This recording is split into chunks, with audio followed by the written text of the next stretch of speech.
Close your eyes and just feel the body. And allow your awareness to go to your body. Everything settles down and centers.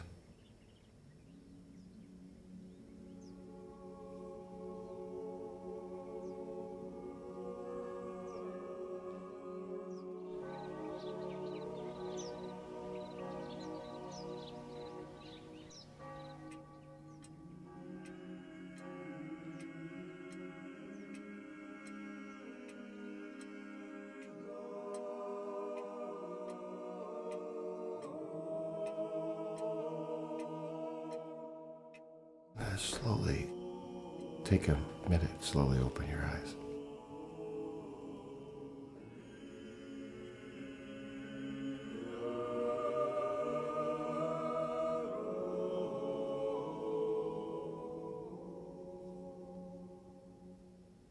All things are imbued with spirit. When I'm photographing spirit, the energy. I'm a channel.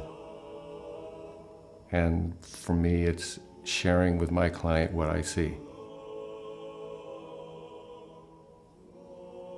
I've learned to be in spirit in my thoughts and expectations. When I'm in spirit, I want to be the instrument of my spiritual source. Ideas flow, and I can't describe how the ideas come, and I can't force them. Staying in spirit seems to be the secret of this feeling of being inspired. The photography without the spirit is empty. The spirit applied, that spiritual experience, that awareness applied is magnificent. It's fantastic.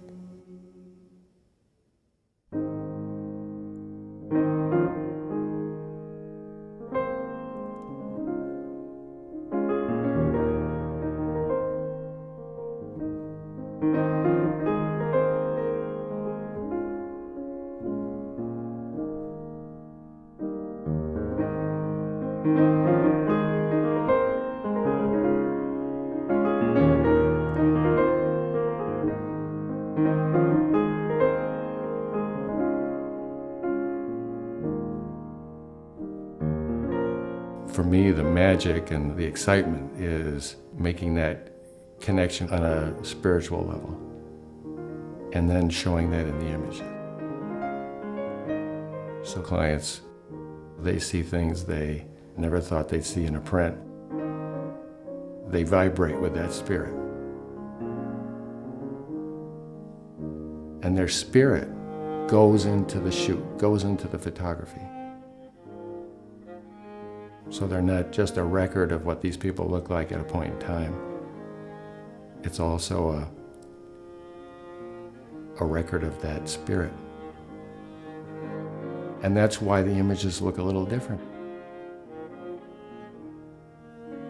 And the vision that I have comes from the meditation, my daily practice of meditation. So for me, the best way to describe photography is a spiritual experience.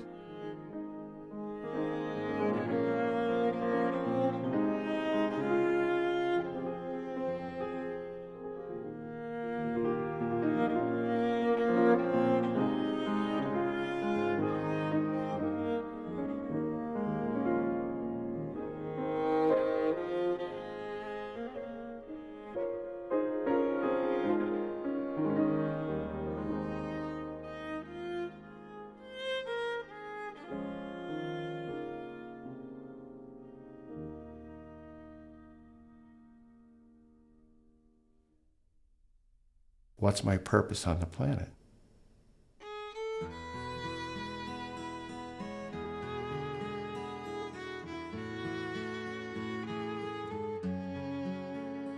If I think about where I first gained consciousness, I'd say it was living with Dad as a Quaker minister in a little town in upstate New York called Rogers Hollow. And I grew up as a Quaker. And Quakers are called Quakers because they used to quake. They would sit in meeting and be so moved by spirit, they start to shake. And I remember Dad would get up he's preaching, and he'd start pounding the pulpit to make a point. And he was kind of scary to me, the way he would get so almost violent to make these points he was making. I have 2 or 3 photos of me with my parents. And we're basically standing like wooden Indians looking at the camera. There's no motion, there's no that energy, that love, that feeling that is so important to me when I'm photographing isn't in those photos. For me on a shoot, to just totally get in the flow with those people I'm photographing. Not just the flow of what they're doing, but their energy and their spirit, and be one with them and photograph that. I wish I had more images of me with my parents in that way.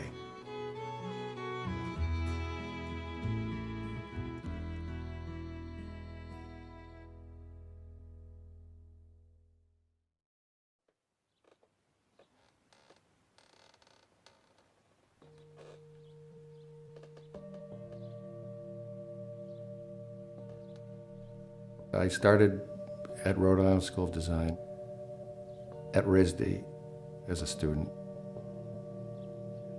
I have a degree in photography from that experience. I met Harry Callahan there, who was the head of the department teaching photography. And he was a very inspiring person for me.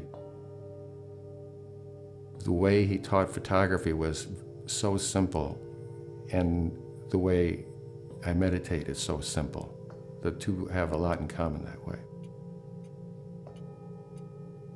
When I graduated from RISD, at some point, maybe after 6 or 7 years, everything starts to come apart. I lost my focus, and I got to the point where I eventually stopped meditating.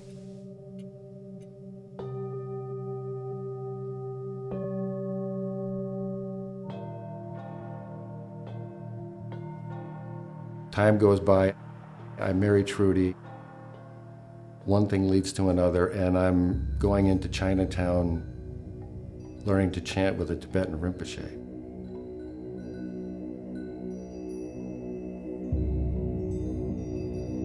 This rekindles my whole spiritual practice. Then I start going to Quaker meeting again. And then I'm learning Agnihotra, which is a fire ceremony.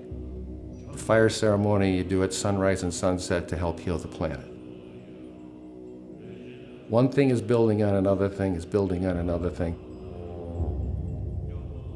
So this is like, I'm allowing myself to be led. In the meantime, my income has dropped to $3,000 a year.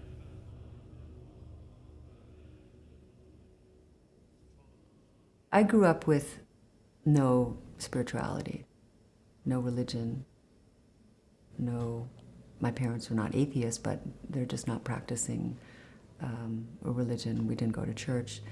When I met Ben, it was my first exposure to Quakers, to Quakerism.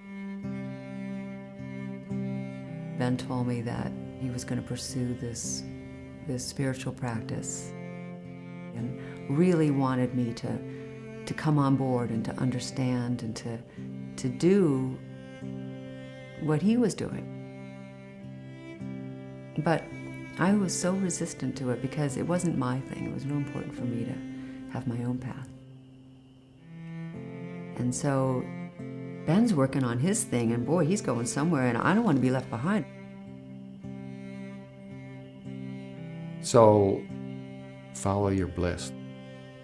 Life spent making money and not following your bliss is a wasted life. All these things, the meditation, the chanting, the Agnihotra, going back to Quaker meeting, all come together as part of a practice. I start to call it my practice. So every day I spend a couple hours on the practice. This starts to have a very profound effect on me, which is, what's my purpose on the planet? Like, you cannot go on the spiritual journey any further until you answer that question. For me, it's the photography. Somehow it was the combination of the photography and the practice gave both a new meaning. It's like a chemical reaction a little bit. You put the two together and some new form comes out of it. And if I can figure out what I need to be doing, then everything will come together. Ben got to figure out what he wanted to do and what was my bliss. And I think that's probably when I started to get the encouragement and the support from Ben to start to do my own thing. I think the next step was leaving the corporate world and coming to work with Ben and following that bliss and being able to pursue something that I've wanted to do for so long and have really felt like I could be a big part of.